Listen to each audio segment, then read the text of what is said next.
Did I have the wrong one? The damn thing switched on me. There we go. Okay. Okay.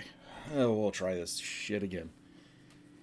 So, I just want to let you guys know I didn't work on videos or anything this week. I've had a bit of a rough go this week. And the thing that happened was my dad passed away on Thursday evening. He went in his bed peacefully with family surrounded him. I was not there. They are in Colorado. I'm in California. So this lends into the whole thing of, we work, we do our stuff, we neglect family, and sometimes we make decisions that affect, our lives a lot.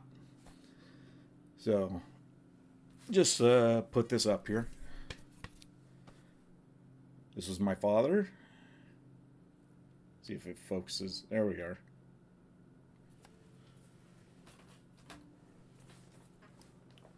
So, he probably is one of the driving forces behind me becoming an operator, doing what I do, and doing it to the point of excellence.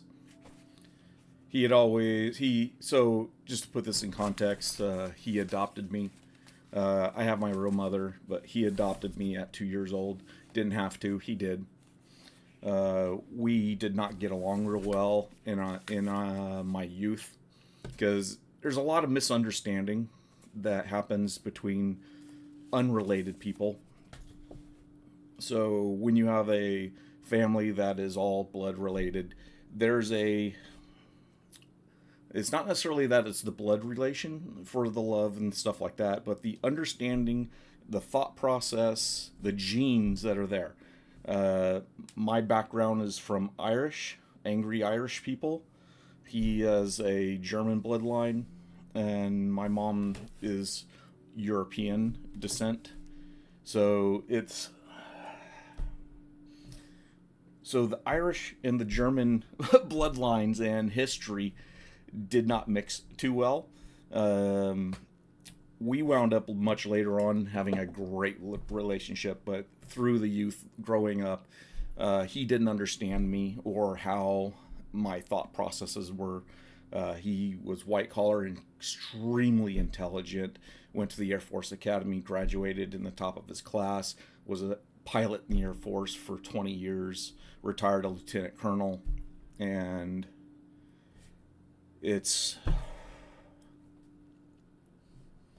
he had expectations of me that I was not capable of reaching.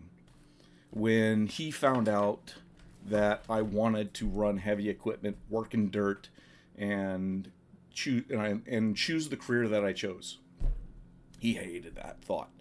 He thought I was going to be that low life that was always standing in the unemployment line. He had very low opinion of people that worked with their hands.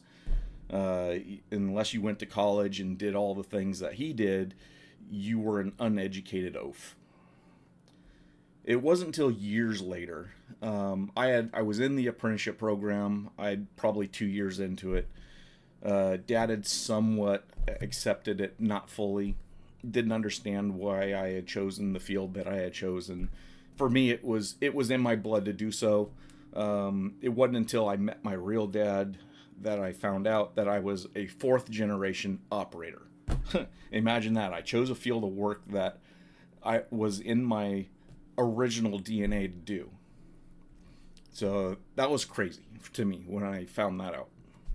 My mom kind of knew that and helped point me in the right direction and allowed me to make my own choices. Dad wanted me to join the military, thought I wouldn't amount to a whole lot. And I know some of this because of talking to my neighbor where I grew up. He had mentioned that my dad had said that I wouldn't amount to much. I took all this stuff. I hear little tidbits when I was young, as I'm starting to go through the apprenticeship program. And, kids are a lot smarter than you think. So when you have kids, they are going to pick up on all the feelings and emotions that you have. So the whole thing is that I picked up on those, and I take everything as a challenge. I take everything as a challenge. So at work, when my bosses, now that they know me, if they want me to get something done, they'll challenge me and say I can't do it. I will do whatever it takes to complete that challenge. So with that in mind, hearing the things I heard as a child, moving forward, I did everything I could to be the best at what I do. And he did die, and he knew I was the best.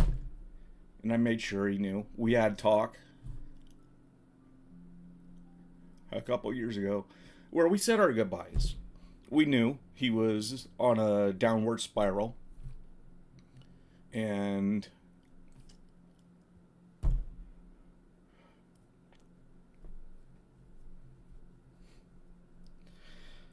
sorry about this, guys. It's a little rough right now. But these are the choices we make. Now, my sister, I talked to my brother and my sister. My sister said she was a little jealous of me that I had not gone. She said it was a really rough experience being there and seeing Dad the way he was. And like I said goodbye to him. I said my goodbyes, and my sister telling me that made me feel better about it. So this is a little bit of a release for me, a little therapy, I guess, talking to you guys this morning. But the whole thing is that later on, I think it was so getting back to about my second year in my apprenticeship program, Dad had gone to an RV dealership. Of all places, my dad had an epiphany talking to an RV guy, a mechanic that worked on RVs. And he realized that this mechanic knew so much about all the RVs, mechanics, and everything about an RV, and the guy loved doing what he did, working on RVs, campers, or whatever you want to call them, fifth wheels, trailers. My dad realized that it doesn't matter what you do, as long as you can achieve excellence in what you do and be the best at what you do, and you love what you do. I love what I do. I hate the place I'm doing it, but I still love what I do. I enjoy the people that I work with, and that's a blessing. So my message to you guys is, if you're going to be an operator, be the best damn operator you can and enjoy what you're doing. If you don't, find something else to do. Find what you love. Find what you're passionate about. So that's a little rough for me. So anyways, thank you guys for listening to that. I want to get on to what I had prepared. I actually didn't prepare to say all this, but it just came out. So I have got some stuff that I did prepare today for shoring and for OSHA regulations and stuff like that for trenching. And let me see if I can actually figure out how to get this stuff all set up here and get it going again, since I'm a little messed up. Let me see. So I got a video that I'll turn that one off.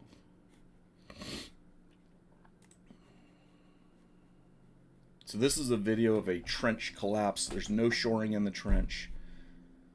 And this is a event. This is real. So fair warning, this could be rough to watch for some people. This event is actually horrible. I mean, it's bad stuff. So let's see if we can actually... Oh, here we go. So, one guy in the hole, no shoring. It looks to be they're like 12 feet or deeper. Bunch of people standing around watching. They're lowering the pipe with rope. And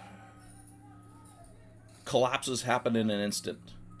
You get almost no warning. and there you go. Guy is instantly buried. It's situations like this, they do happen around the world. We have rules, laws that are in effect to prevent situations like this. Don't know where this location was, but you can see the results. I have not found any information on this. I tried to look through the internet to find what happened on this, and I couldn't find any information. But from the looks of it, the amount of weight that comes from the material that falls, you would imagine it's, a few hundred pounds. 1 cubic yard of dirt can weigh up to a ton. So imagine basically dropping half of a car on top of your body and folding you. That's what happens in these events. So I've got a couple of these. So this is one that just OSHA shows up to the job site. Who's in charge today? Huh? Who's in charge today? How you doing? I'm in the state of Oregon, Oregon OSHA. Looks like you got a little bit of a shoring problem going on. Well, he can't be down there. This is an old video too.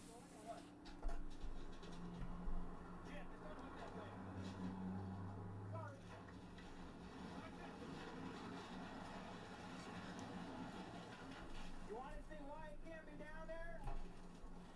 That's why he can't be down there. Yeah, if there was somebody inside that shield, that material would have landed on them inside the shield, and they would have had to do an emergency dig out.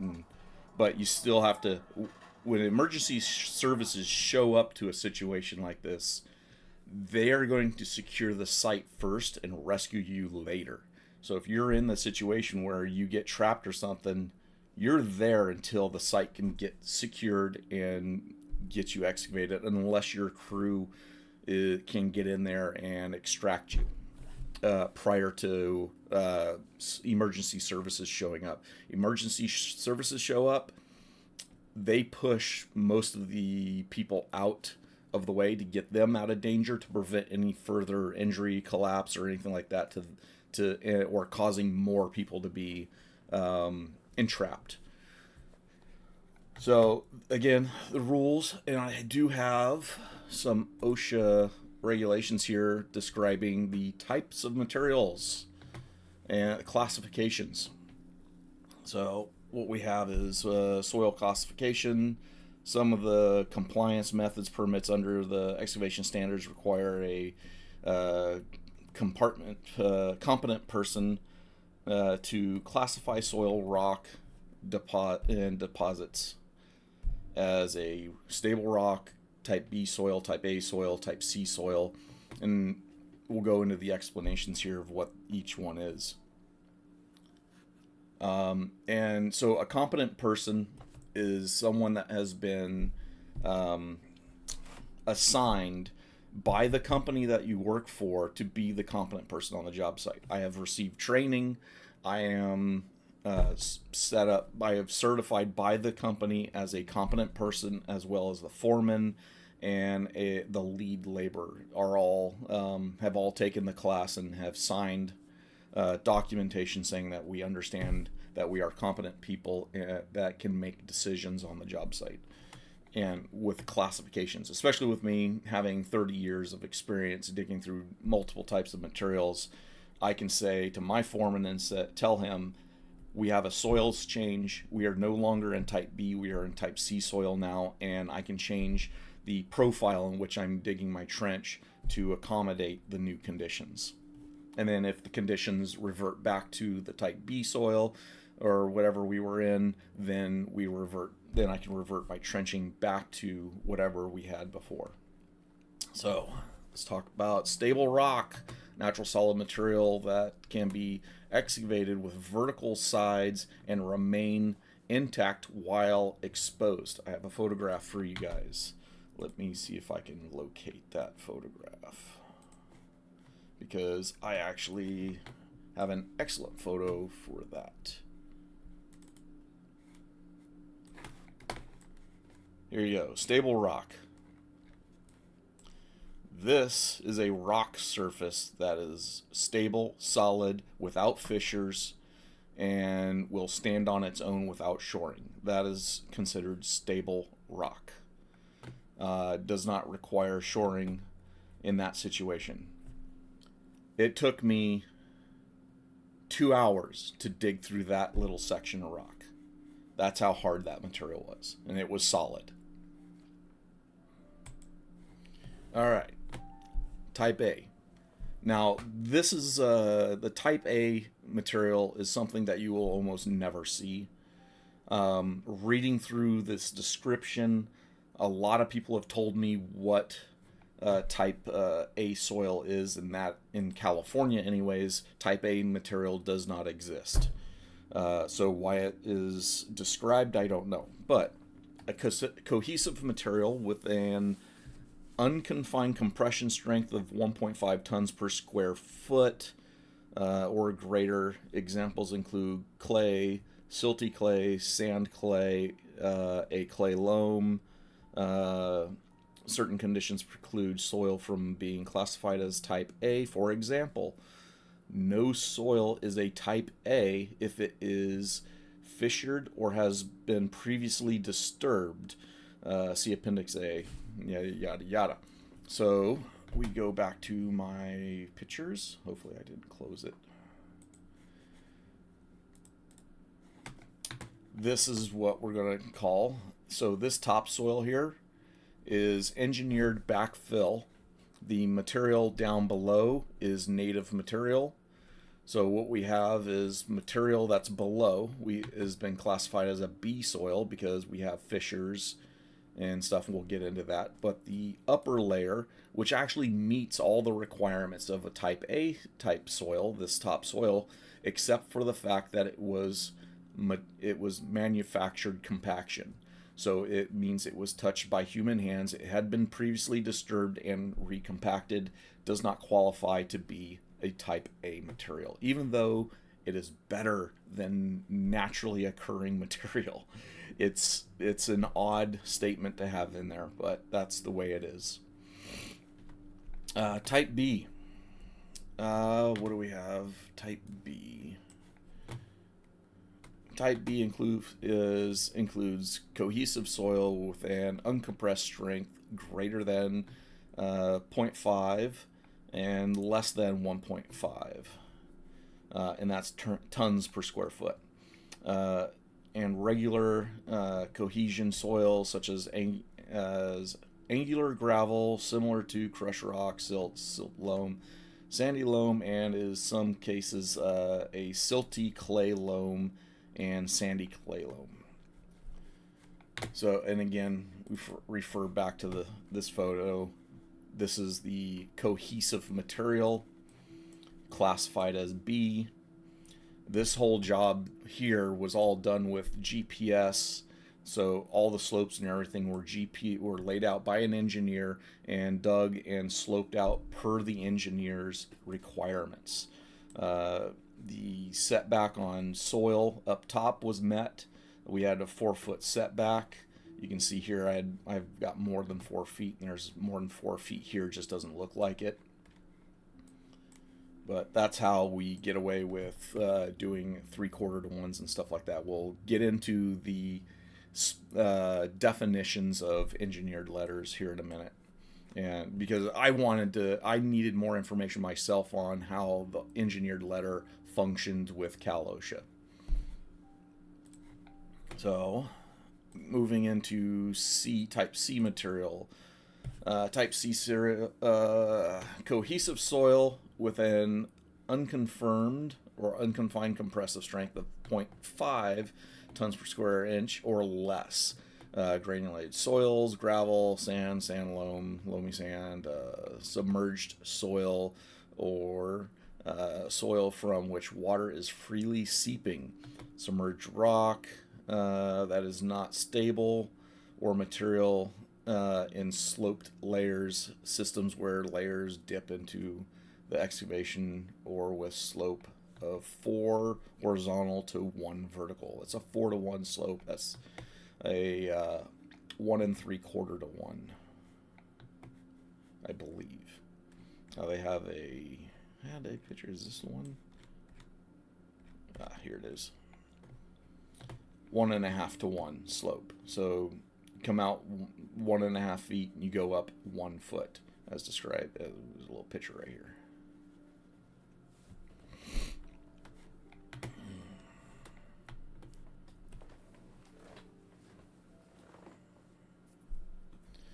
All right, so we can get that out of the way.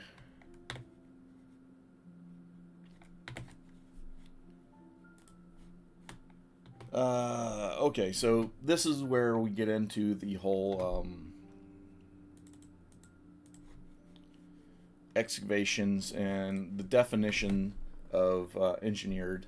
In California, a registered professional engineer is required to design a protective system for excavations greater than 20 feet in depth, and where deviating, that's the key here, when deviating from the Cal OSHA excavation plans, for example. So what this means is that anytime we want to change the profile, like we do a 3/4 to 1, and a lot of companies here in California do this, they're required to have a company engineer that is a professional in materials and understanding all the criteria and whatnot that are required for making the decision of being able to use a different type of slope or a certain type of shoring devices. So deviation from the sloping criteria, deviation not covered in the Cal OSHA CSO from the timber or aluminum hydraulic shoring tables. So there's a standard set of tables that OSHA puts out that shows how all the different types of shorings, shields, hydraulic shoring, wood bracing shoring. So basically it's just putting wood down and then use timbers as cross beams that are shoved in there to the point that they can hold everything stable. Not used here in America a lot. Shields to be used in a manner not recommended or approved by the manufacturer. So sometimes what we'll do is we'll actually add extra bracing, which is more than what we do, or we're using the shield and flipping it upside down, which is not recommended by the manufacturer. All of that has to be described in the engineered letter that it's okay for us to be doing that. And I think I might have a picture of that being done. So here's a picture of a shield in place with the bracing up on top, proper use. And there's another picture of it back there. Bracing is up on top. Where is it? I have a picture of shoring upside down. No, not it. Where did it go? Oh, those are sheet piles. There it is. Okay. So this is an example of using shoring not in the manufacturer's specification. The spreader bars are on the bottom of the shield instead of on the top. So what this does means you have to have the engineering letter that says that this is what we're doing, that the ground cans is suitable for being able to do this, that we're not going to have problems, or we're taking responsibility for the way we're using the shoring. So what this does is this puts the spreaders deeper down, since they're not using shoring down at the deeper depth, which this technically would be illegal because we have more than a 5-foot vertical here. These are pictures that I grabbed off the internet. I don't know who these people are or what company they work for or when these pictures were taken. So that's my legal disclaimer. But for me, this would be a no entry situation. So the fact that guy's down there is putting his life in danger. There's a video that I'll probably throw into hey Windsor, what's up? And everybody that said something, thank you. Thanks for the well wishes and whatnot. But anyways, the shoring here is horrible. I mean, it works, but the verticals and everything here where this guy is standing would be, yeah, you're not supposed to be down there. The material looks like a class A type material. So if this is actually classified as type A material, then this is legal. I mean, it looks sketchy as hell, but it is, if it's classified as class A material, this would be considered to be legal. And their engineering said that this is something that they can do. And the company is taking responsibility for the safety of their guys and whatnot. And if OSHA comes out, they show him the engineered letter saying that this is legal, that he can be down in the hole. So that, I guess this would be an example of what type A material would be. It's native, it's undisturbed, depending on your definition of undisturbed. There are no fractures, but that could be considered a fracture. We do not have any groundwater. There's no sloughing. It is a clay material, so this would meet as long as there's a device called a penetrometer. It's a little handheld device. It's spring loaded and it's all calibrated. You take it and it's got a little point on the end of it, and you shove it into the material on the walls, and it will give you a readout on the side of it and tell you what density the material is. Once it reaches a certain density, you're allowed to do different things. It'll help you classify the material. It doesn't define the material, but it does give you information to define the material, if that makes sense. All right, surcharges that must be accounted for, alternate designs used.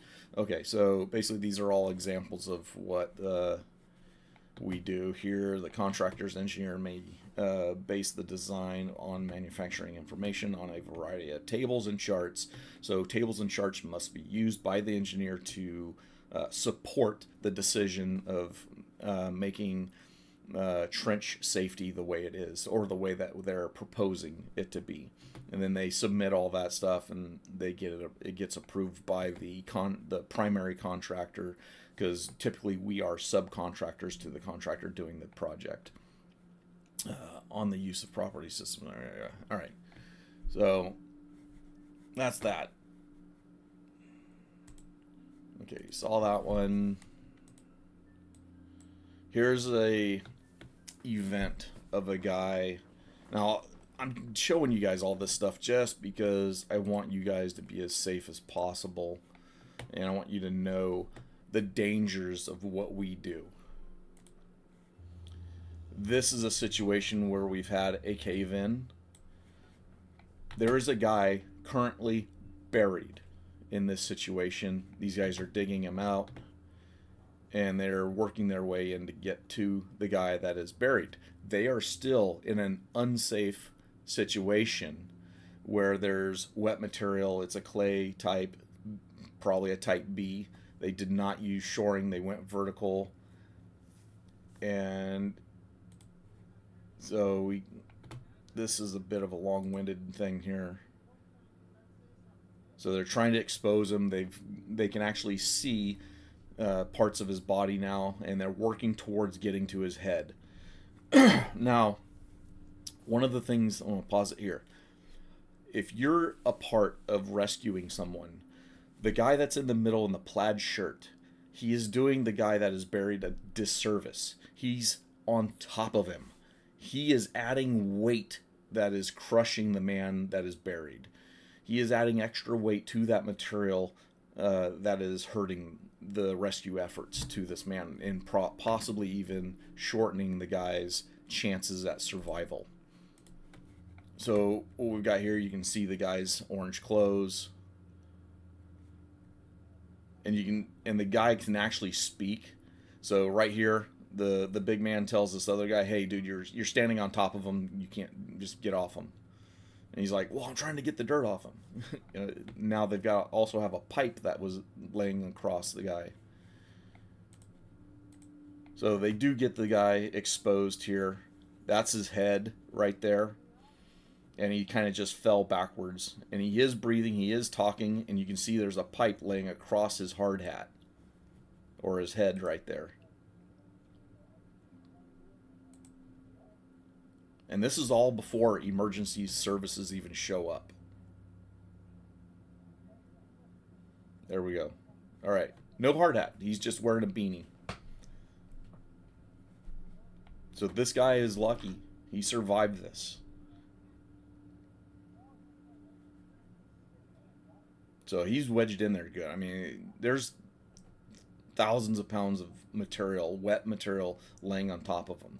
So a couple of things that you have going against you. When you get trapped, or if you have somebody that gets trapped in this moment, the things that are working against you, and the good thing is because they were in winter and he was bundled up. If you're during the summer and you get trapped in wet material, that wet material is extracting your body heat very quickly. And what happens is that you succumb to hyperthermia even in a hot weather.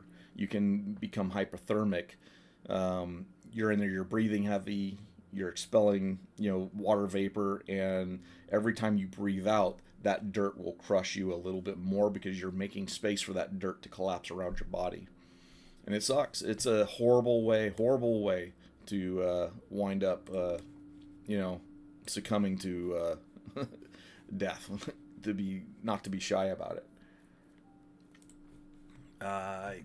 So there's one more video, and I'll put the link to this video up for you guys. You can watch this a little bit later. So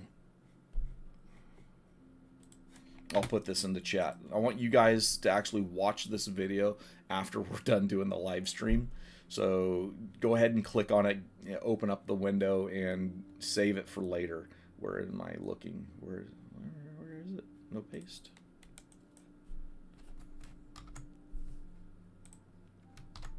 There we go. Okay. So go ahead and click on that link, guys, and open it in a separate window if you're on a computer, or just come back to it later in chat. I want you to kind of watch this video. It's about safety.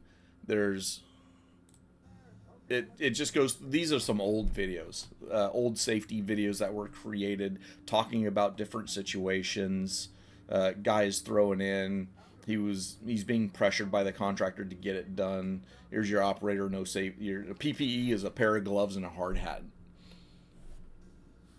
And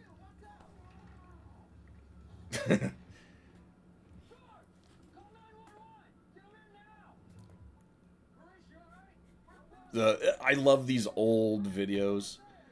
They're funny. So one guy trapped from the waist down, the other guy completely buried, and obviously there's not enough material for it to have filled in as far as this guy's buried. This is all just for entertainment or for training purposes.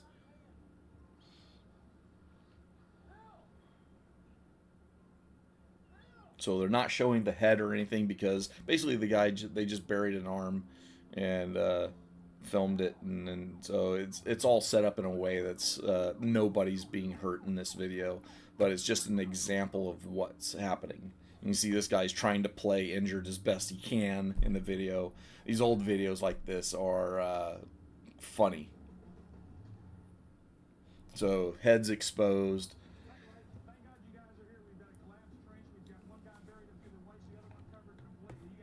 So this is the example of emergency services showing up and taking control of the site, and we're gonna make everyone safe.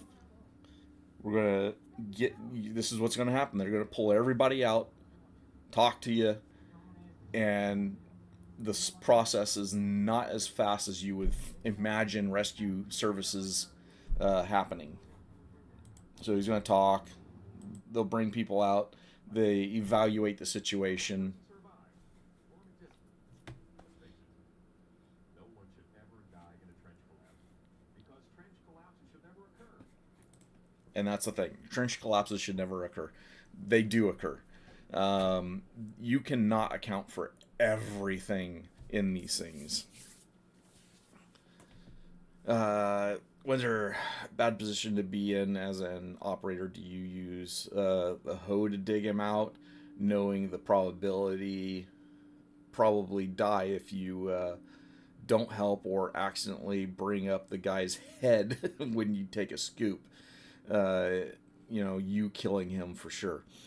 And that's a thing. That's a good example of it's, you run the risk if you bring your machine in to help try to rescue the guy. Even if you have the guy that's halfway buried, you throw a rope around the guy, and because they can't pull him out of the dirt. So you go and you throw a rope around him, you go to yank him out. That machine is so strong, so powerful. You wind up ripping a guy's shoulder out of place, or even the rope, does a slip knot thing and just, cuts him that way and crushes him. It is best to allow the experts, once they show up, to start just hand digging people out. That is the best way to do it.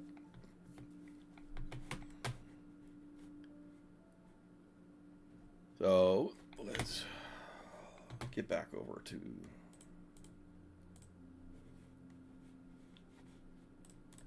that. All right. So, I mean, these situations are pretty insane on having to deal with anything like that.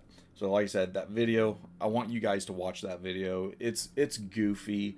It has another scenario, a real life scenario that they reenacted. Guy survives, but there's situations that you get into that seem like there's no way to properly shore the situation. And if you can't properly shore it, you can't let a guy down in that hole, especially for you young guys. I mean, and that's why I'm doing this today, is for the young guys that don't know any better. You might have a foreman, superintendent, or just older operator that is so old school, he's going to say, it'll be fine, just go ahead and get in there and do it. You might be jumping into your own grave at that point. So just think of your own safety, think of family, think of, whatever you have going on. Is it really worth that little bit of money that you're making to jump into a hole to try to make somebody else more money? It's not worth it. So whenever I trench, a lot of my trenches that a lot of people say, they're illegal. Technically, they're not illegal, but when I go digging, we have a penetrometer in the foreman's truck, and when we started this project that I'm on, I actually requested the foreman get the penetrometer and actually do a test on the soil type, because I was not feeling happy about the soil density. In the way that it was digging, it felt really lightweight. It didn't feel like it was heavy, and that it was stable. He went in, he checked it, and he says it meets the classification for type B material, which met the classification for our engineered letter. Now, we did run into, and we were notified that there were patches of sand on the job site, and when we hit those sandy patches, the engineered letter, we throw that away, and we go back to OSHA regulations, opening it up and V'ing it all the way to the bottom. And once we get back into the good native sandy loam material that we were in, we go back to our 4-foot vertical and our and the engineered letter slope. And those are the things you got to pay attention to. You got to take care of your guys. You got to take care of yourself, protect yourself as well as the guys that you work with. They're more important than that pipe going in the hole.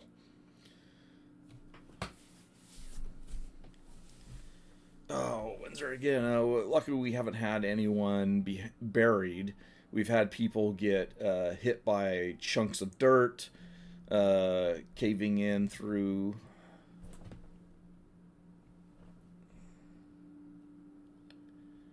And several falling into the trenches from the bank.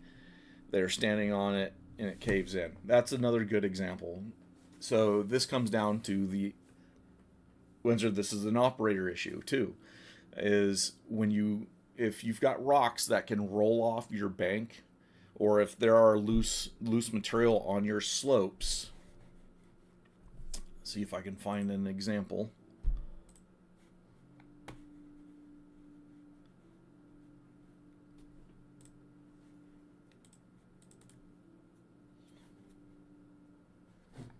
I gotta go through my photos here real quick. Okay, I got a good one here. Let's get this up for you.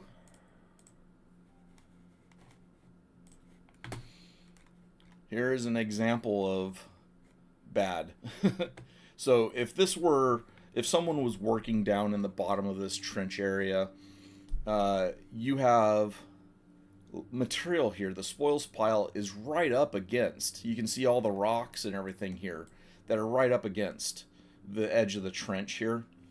If this was an open cut, it was safe enough for someone to be down in the bottom with, say, sloping. If you have material left behind within 2 feet of your trench, that's bad. That's all bad. So, come back to one of my example of what we do. The top clear of debris. These slopes have all been scraped off for any rocks and whatnot that would be considered, like this one right here. This one little rock right there could be considered a rolling falling hazard that could fall off and hit somebody down in the trench. So it's the operator's duty to pick every single little loose rock that could potentially roll down and hurt somebody. And we have had incidences that have happened on projects where, something happened. So this is a big open hole, dewatering going on. This is a different type. This is a shoring box with plate steel behind the box. This is an excellent way of securing a hole. So you can see on the back side, the open-ended side where there is no machine, they covered that hole with the plating, and it's leaning up against the shoring. A good way. And then the side that the operator's sitting on, it's opened up, it's been lowered, and it's safe. And it's far enough away from where the guys are. But what we have as a safety hazard in this photograph that it does not meet the OSHA regulations, can somebody please tell me what is wrong in this photo? I'll wait. I want you guys to actually think about this. You young guys that are not in the industry, I'm not expecting you to get this right, but just take a look at it.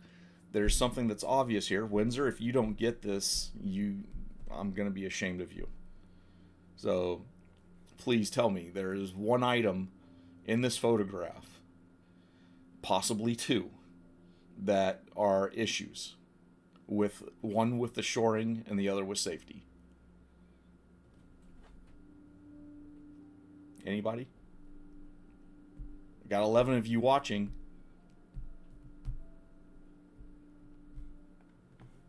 I want to give you about 1 more minute here for somebody to reply and tell me the safety issues that are here. Come on. Come on. Somebody say something.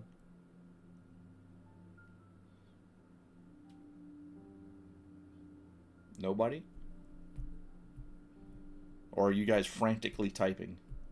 Because I don't know.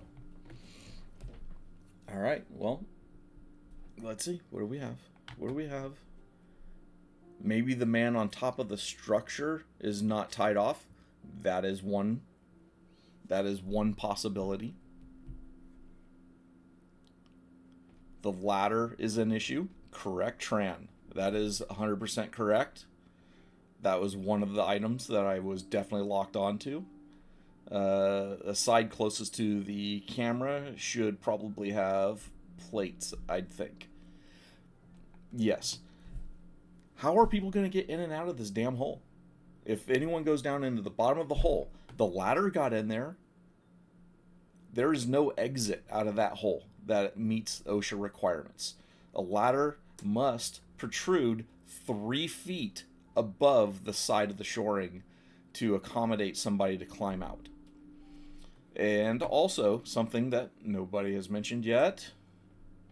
Yeah, Enzer, you got it. You got it. Right when I was about to say it.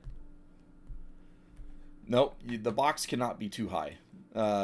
the regulations for the box height is 18 inches above the dirt, the soil that it's holding back. So you got this short little ladder, and we are missing a spreader bar on the shoring. Now, it's more than likely they did this just because and this is a major problem, because what happens is the pressure at the bottom of this box can actually pinch and break the welds on that one spreader bar where it's being held together. That one spreader bar is not enough to hold back the amount of pressure that's being put in there. They may have gotten away with it this time, but eventually you can see how it's pinned in because the pressure of that box is getting squished this way. So the bottom spreader bar will hold that pressure apart, and what happens is it acts as a fulcrum or a pivot point. That upper bar is being pulled apart at this point. So let's see if we can actually see that happening back here. So you can see this one's being pushed together, and this one's being pulled apart here. And that bar, there's just one pin that goes through that bar, and that spreader bar can actually help the bottom of the shoring by having that stretch be limited at the top. So correct. If you're running, so if you have somebody in here working that's next to the structure and the pressure becomes too great for the single braced box here, the bottom of this box could actually push all the way into the structure, pinning a guy and whatnot. And in that video I posted, that video actually shows that happening.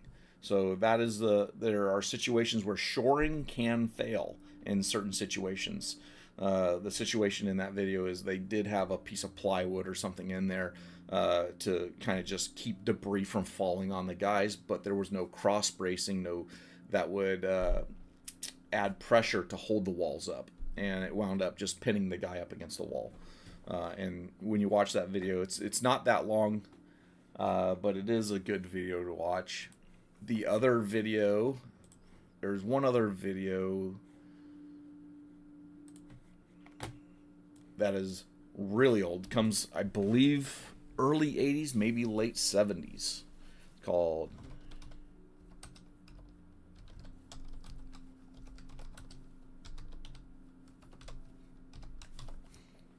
let's see if we can find this. Shake Hands with Danger, 1980.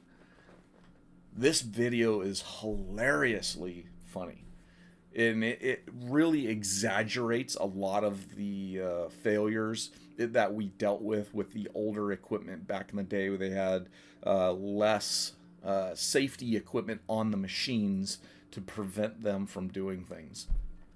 And also they go into mechanical, working in shops and stuff like that.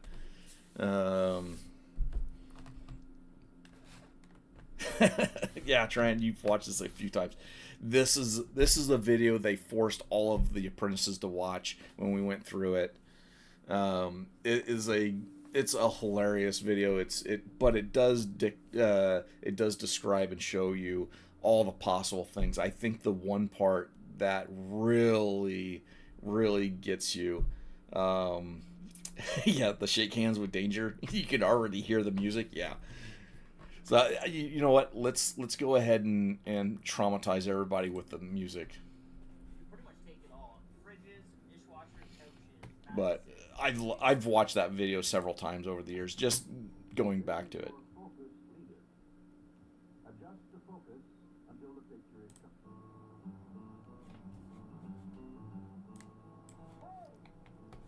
Get down from there. Now.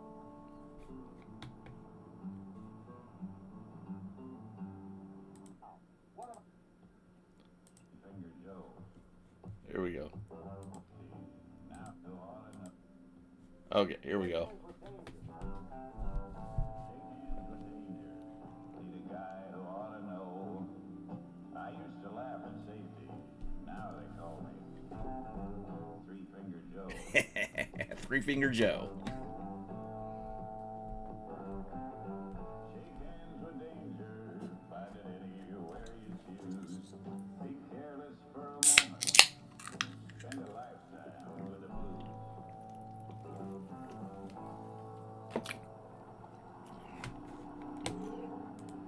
All right, I'm not gonna watch that through. You guys can that haven't seen it, look it up, watch that video. It's a great old video. I mean, the people that made these safety videos had a little bit of humor, and if they were actually doing this to take it seriously, to today's standards, it's funny. Even though the safety that they're talking about is 100% true. So, all right, guys. I'm gonna go ahead and cut this off at 1 hour today. I got things I gotta take care of, personal things that are going on, obviously. And I want to say thank you for hanging out for as long as you guys did. And please stay safe, guys. Pay attention to your family. Give your loved ones a hug and a kiss. Do not go without telling your family what you really feel about them. Tell them you love them, and just like I said, just be safe out there, guys. Love you guys for hanging around.